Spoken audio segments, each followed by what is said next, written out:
Hello friends, आइए देखते हैं सूर्य देवता कर्क लगन या कैंसर असेंडेंट के 8वें भाव में क्या प्रभाव देंगे। मेरी साइड में कर्क लगन की कुंडली है जिसमें नंबर 4 लग्न में सबसे ऊपर बीचों बीच लिखा हुआ है। तो यदि आपकी जन्म कुंडली में नंबर 4 यहाँ पर लिखा हुआ है तो आपकी कुंडली कर्क लगन की है। किसी भी प्लैनेट का रिजल्ट देखने के लिए हमें यह समझना बहुत ज़रूरी है कि कोई भी प्लैनेट अच्छे और बुरे दोनों तरह के प्रभाव दे सकता है। इस वीडियो में मैं पहले पार्ट में सूर्य देवता के कुछ ऐसे रिजल्ट कवर करूंगा जो ना केवल कर्क लगन बल्कि हर लग्न के लिए एप्लीकेबल होंगे, और दूसरे पार्ट में कर्क लगन की स्पेसिफिक जो रिजल्ट्स होंगे मैं उनकी बात करूंगा, और साथ ही साथ मैं उपाय या प्रिकॉशंस सावधानियां बताता जाऊंगा, क्योंकि सूर्य देवता की इस पोजीशन में उपाय से ज़्यादा सावधानियां ज़्यादा ज़रूरी हैं। अपने लाइफस्टाइल में छोटे छोटे चेंजेस करके हम सूर्य देवता के यहाँ के प्रभाव को बहुत अच्छा कर सकते हैं। अब जब हम रिजल्ट्स की तरफ चलते हैं तो पहले जनरल रिजल्ट्स। सूर्य देवता इस कुंडली के अंदर दूसरे भाव के मालिक हैं, जहाँ नंबर 5 लिखा है। 5 सिंह राशि या लियो साइन सूर्य देव का अपना साइन है। दूसरा भाव हमारी धन कुटुंब वाणी इनकी बात करता है। धन मतलब पैसा, कुटुंब मतलब हमारे क्लोज रिलेटिव, हमारे खून के रिश्तेदार, और वाणी यानी कि हमारी स्पीच।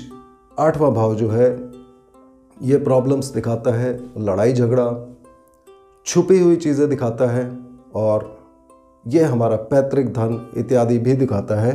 अकल्ट स्टडीज़ में रुचि दिखाता है। और सूर्य देवता जो अपने आप में सब ग्रहों के राजा माने जाते हैं, ये गवर्नमेंट को रिप्रेजेंट करते हैं। ये एक सात्विक प्लैनेट है, सच्चाई के रास्ते पे चलते हैं। तो मेन सिग्निफिकेशंस इन्हीं 3 चीज़ों से कनेक्टेड होंगी। इम्पॉर्टेंट पॉइंट्स हमने बोर्ड पर लिख दिए हैं। जो हरे रंग में लिखे हुए हैं वो प्लस पॉइंट्स हैं, और जो लाल रंग में लिखे हुए हैं वो नेगेटिव पॉइंट्स हैं। अब सूर्य देवता के अच्छे प्रभाव में इस व्यक्ति की किस्मत बहुत अच्छी होगी। वो कितने भी गरीब घर में जन्म ले, उसकी किस्मत को कोई रोक नहीं पाएगा। मगर यदि उसकी किस्मत को कोई रोकेगा तो वो खुद रोकेगा। और वो कैसे रोकेगा?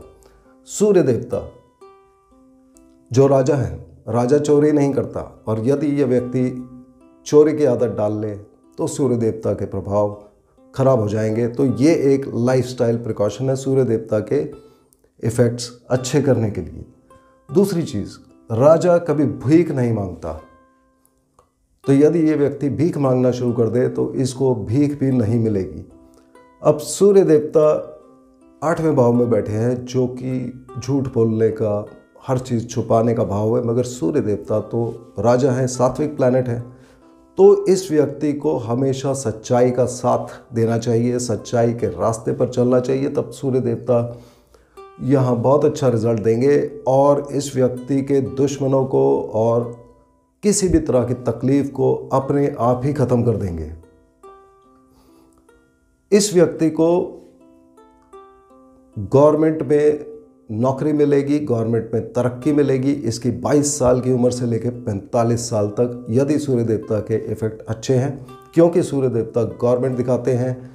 और ये 8वें भाव में बैठे हैं जो ज़मीन में गड़ी हुई छुपी हुई चीज़ें दिखाते हैं, छुपा हुआ धन दिखाते हैं। तो ये व्यक्ति के पास दौलत बहुत होगी। इसको दौलत का भंडारी कहा जाता है, यानी कि ये किसी गवर्नमेंट की ट्रेजरी में काम कर सकता है। या चूँकि 8वां भाव मृत्यु में दिखाता है, तो मृत्यु या तकलीफ़ से जुड़ा हुआ जो पैसा आता है, जैसे कि लाइफ इंश्योरेंस इत्यादि में यदि ये व्यक्ति काम कर रहे हैं तो वहाँ पर उनको फ़ायदा होगा।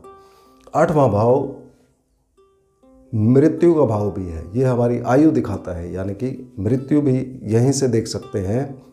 और सूर्य देवता जो ग्रहों के राजा हैं, सबको जिंदगी देते हैं। तो सूर्य देवता के अच्छे प्रभाव के अंदर एक इंटरेस्टिंग बात ये होती है कि ये व्यक्ति, इनकी प्रेजेंस में कभी भी इनके किसी क्लोज रिलेशन की डेथ नहीं होगी। यानी कि अगर कोई आखिरी सांसें गिन रहे हैं और ये व्यक्ति उसी कमरे में मौजूद हैं तो उनकी मृत्यु नहीं होगी। ये जब बाहर निकलेंगे या कहीं और जाएंगे तब उनकी मृत्यु होगी। इतनी ताकत सूर्य देवता इस व्यक्ति को यहाँ पर दे देते हैं। अब सूर्य देवता चूंकि यहाँ बैठे हैं, जो लड़ाई झगड़े का कारक है और कुटुंब दिखाते हैं, खून के रिश्तेदार दिखाते हैं, तो इन व्यक्तियों को अपने खून के रिश्तेदारों के साथ बहुत अच्छे संबंध बना कर रखने चाहिए। उनसे लड़ाई झगड़े में नहीं पड़ना चाहिए। यदि वे करेंगे तो रिजल्ट्स खराब होने लग जाते हैं। इसके अलावा सूर्य देवता एक राजा हैं, किसी पे डिपेंडेंट नहीं रहते हैं, तो इस व्यक्ति को कभी भी किसी पे डिपेंडेंट नहीं रहना, खास करके इनको किसी और के घर में नहीं रहना, जैसे अपनी बहन के घर में, अपनी नाना के घर में या अपने ससुराल में घर जवाई बनकर कभी भी नहीं इनको रहना चाहिए। इसके अलावा सूर्य देवता की अच्छी प्लेसमेंट के अंदर यहाँ हम देखेंगे कि यदि बुध देवता सूर्य देवता के साथ हैं और साथ में ही चंद्रमा, मंगल या बृहस्पति पहले भाव में है या 8वें भाव में है, उस केस में ये सारे के सारे ग्रह अच्छे हो जाएंगे। और ना केवल ये सब ग्रह बल्कि शनि देव भी अपना अच्छा प्रभाव देना शुरू कर देंगे। सूर्य देवता के खराब इफेक्ट में सबसे पहले इंडिकेशन ये होगी कि इन व्यक्तियों का घर का दरवाज़ा साउथ में होगा या दक्षिण में होगा। दूसरी इंडिकेशन कि इनको चोरी की आदत पड़ सकती है, तो इन सब चीज़ों के बारे में आप सावधान रहिए। तीसरी इंडिकेशन होती है कि इनको जहरीले जानवर जैसे बिच्छू इत्यादि से खतरा हो सकता है। और चौथी इंडिकेशन होती है कि ये चूँकि 8वां भाव हमारे एक्सटर्नल सेक्सुअल ऑर्गन्स दिखाता है, तो ये गलत इश्क में, सेक्सुअलिस्ट में, हिडन लव अफेयर्स में, सीक्रेट लव अफेयर्स में पड़ना इस व्यक्ति के सूर्य देवता के खराब होने की एक और इंडिकेशन होती हैं। तो इन सब चीज़ों से इन व्यक्तियों को बचना चाहिए। अब हम सूर्य देवता के स्पेसिफिक रिजल्ट्स कर्क लगन की तरफ यदि हम देखते हैं, तो जब सूर्य देवता इस भाव में कुंभ राशि में 0 डिग्री से लेके 6 डिग्री 40 मिनट के बीच में बैठे हैं, तो इस पोजीशन में आप मंगल देवता की पोजीशन अवश्य चेक कर लीजिए, क्योंकि यहाँ ये मंगल देवता के नक्षत्र में आ गए। इसमें जो एडिशनल इफेक्ट्स होंगे, यहाँ पर अगर अच्छे ग्रह जैसे कि शुक्र देवता भी दशांतर दशा में जुड़े होंगे, तो इन व्यक्तियों को इन्वेस्टमेंट पे फ़ायदा होगा, इनको संतान प्राप्ति में फ़ायदा होगा, इनको लव अफेयर में फ़ायदा होगा, इनको घूमने फिरने में रुचि होगी और ये लोग बहुत एम्बिशियस होंगे। आर्टिस्टिक चीज़ों में इनकी रुचि होगी, कला के क्षेत्रों में, ये प्रोफेशन में ज्वाइन कर सकते हैं। इनमें एम्बिशन होगी और ये व्यक्ति हमेशा अपना स्टेटस बढ़ाना चाहेंगे, अपनी प्रमोशन चाहेंगे और उसकी तरफ ये अपनी पूरी एनर्जी लगा देंगे। मगर यहाँ मंगल देवता की पोजीशन देखनी बहुत ज़रूरी है। 6 डिग्री 40 मिनट से लेकर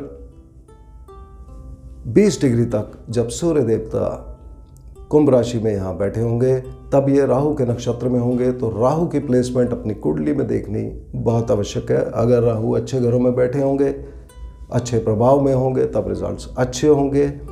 मगर राहु देवता के इफेक्ट पे हमें ये याद रखना है कि राहु देवता भ्रम के कारक है, तो एकदम से ऑब्सेशन और मेंटल टेंशन भी अवश्य दे सकते हैं।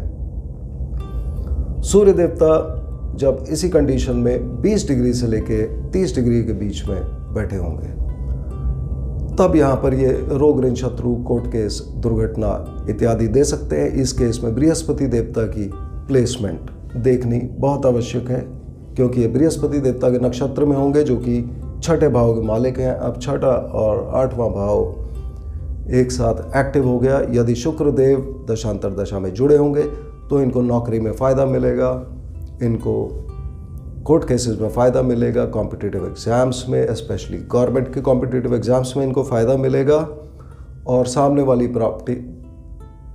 वाली पार्टी से धन प्राप्ति होगी। इसके अलावा हायर एजुकेशन के लिए ये एक अच्छी पोजीशन हो गई। इस व्यक्ति को लंबी यात्राएं देंगे। इन व्यक्तियों की धर्म में रुचि बढ़ेगी, अकल्ट स्टडीज़ में, तंत्र मंत्र, ज्योतिषी की, टैरो इत्यादि में इनकी रुचि यहाँ पर ये बढ़ा सकते हैं। इनको ये जॉब में चेंजेस या प्रमोशंस या ट्रांसफ़र्स इस पीरियड में दे सकते हैं। इनके किसी क्लोज फैमिली रिलेशन का इस पोजीशन में एक सीक्रेट लव अफेयर या उसकी वजह से बदनामी होने का चांस होता है और उनका शेयर मार्केट इत्यादि में नुकसान होने का यहाँ पर चांस होता है।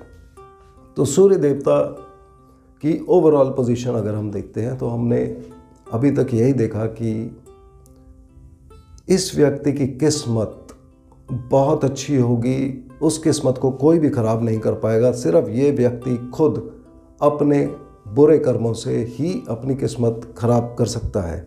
और यहाँ पर सूर्य देवता का एक आखिरी उपाय जो हमको याद रखना चाहिए कि जब भी कोई नया कार्य शुरू करें, कोई भी काम शुरू करने से पहले मुंह में थोड़ा मीठा डाल के, या अगर डायबिटीज़ की प्रॉब्लम नहीं है तो केवल पानी ही डालकर नया काम शुरू करें, उससे आपको लाभ होगा। और सूर्य देवता के अच्छे रिजल्ट्स पाने के लिए गायत्री मंत्र का पाठ करें।